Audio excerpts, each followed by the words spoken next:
Hello বন্ধুরা, আপনারা হয়তো ইতিমধ্যে জেনে গিয়েছেন বাংলাদেশের জনপ্রিয় ইউটিউবার রাকিব হোসাইনের ওয়াইফ নুসরাত জাহান অন্তরার ছোট বোনের বিয়ে ঠিক হয়ে গিয়েছে। নুসরাত জাহান অন্তরার ছোট বোনকে আপনারা সকলেই চিনে থাকেন ঐশরাত জাহান ইতিকে। আর সেই ঐশরাত জাহান ইতিরই বিয়ে ঠিক হয়ে গিয়েছে। তার এঙ্গেজমেন্ট প্রোগ্রাম ছিল 25 তারিখ 5 মাস 2025 সালে।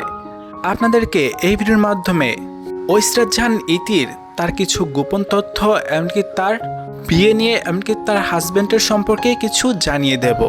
ঐশরাত জাহান ইতি তিনি মূলত মিডিয়া জগতে প্রকাশ পায় তার বোন নুসরাত জাহান অন্তরার মাধ্যমে।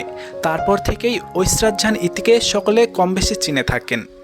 আর ঐশরাত জাহান ইতির যার সাথে বিয়ে ঠিক হয়েছে তিনি হলো তালহা দেওয়ান।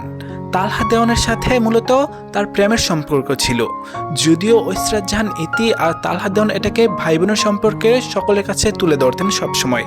তারা কখনো প্রকাশ্যে নিয়ে আসেননি তারা যে প্রেম করছেন। তবে বাঙালির সন্দেহ তো কখনো ভুল হয় না, বাঙালি যা সন্দেহ করে সেটাই সঠিক হয়।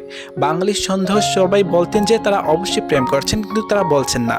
আর অবশ্যই শত লঞ্ছনা ঝঙ্কনা পেরিয়ে এবার তারা বিয়ের পিঁড়িতে বসতে চলছেন। ঐশরাত জাহান ইতি তিনি মূলত অনার্সে পড়াশোনা করেন, আর তার পাশাপাশি তার বোন নুসরাত জাহান অন্তরের একটি শোরুম আছে সানফ্লাওয়ার। সেই শোরুমে তিনি লাইভে ড্রেস বিক্রি করেন।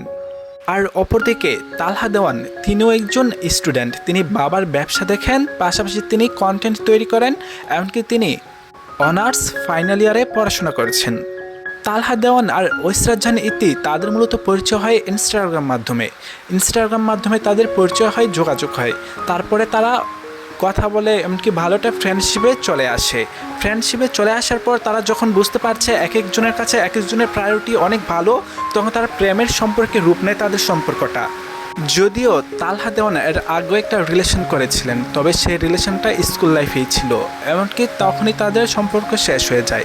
তারপরে ঐশরাত জাহান ইতির সাথে দ্বিতীয় সম্পর্কে করেন, তারপরে এখন তারা বিয়েতে চলে গিয়েছেন। অপর পাশে ঐশরাত জাহান ইতি তিনি কখনো লাভ করেননি, বরং প্রথম ভালোবাসাই তালহা দেওয়ান তার জীবনের। এমনকি প্রথম ভালোবাসাকে তিনি জয় করে নিয়েছেন, এমনকি পরিবারকে তিনি খুশি করে, পরিবারকে রাজি করে বিয়েতে আবদ্ধ হয়ে গিয়েছেন। বিশেষ করে ঐশরাত জাহান ইতি আর তালহা দেওয়ানকে খুব সুন্দর মানায়, এমনকি সুন্দর লাগে দেখতেও। আমার কাছে ঐশরাত জাহান ইতি আর তালহা দেওয়ানকে খুব সুন্দর বেস্ট জুটি মনে হচ্ছে, এমনকি তাদের দুজনকে খুব ভালো মানিয়েছে আমার কাছে মনে হয়। আপনাদের কাছে কেমন লাগে অবশ্যই সেটা কমেন্ট করে জানিয়ে দেবেন। 2025 সালে সকলেই কম বেশি বিয়ে করে নিচ্ছেন। জনপ্রিয় টিকটকার নরিন আফরোজ প্রিয়ারও বিয়ে হয়ে গিয়েছেন, তার মধ্যে শুরু করে মেহজাবিন চৌধুরীর জনপ্রিয় অভিনেত্রী, তারও বিয়ে হয়ে গিয়েছেন 2025 সালে। সবারই কম বেশি বিয়ে হয়ে যাচ্ছে, তবে আপনি কবে করছেন সেটাও কমেন্ট করে জানিয়ে দিন। যদিও মজা করলাম, তবে আপনার ইচ্ছাটা কমেন্ট করে জানিয়ে দিতে পারেন যে আপনি কবে করছেন, কত সালে করছেন। যাই হোক বন্ধুরা, ঐশরাত জাহান ইতি আর তালহা দেওয়ানের জন্য অনেক শুভকামনা রইল, যেন তারা পরবর্তী জীবনে সুখে এমনকি সুন্দরভাবে থাকতে পারে সে প্রত্যাশাই রইল। অবশ্যই আপনারাও তাদের জন্য দোয়া করবেন, এমনকি তাদের ভালো ভালো কন্টেন্ট আমরা দেখতে চাই পরবর্তীতে। আর সামনে জনপ্রিয় ইউটিউবার রাকিব হোসাইনেরও বিয়ের অনুষ্ঠান করার বাকি রয়েছেন, তাদের অনুষ্ঠানটাও কমপ্লিট করবেন তারা জানিয়ে দিয়েছেন, সে অপেক্ষায় আমরা রইলাম। তাহলে ভিডিওটি এখানেই শেষ করছি, ধন্যবাদ, ভালো থাকবেন।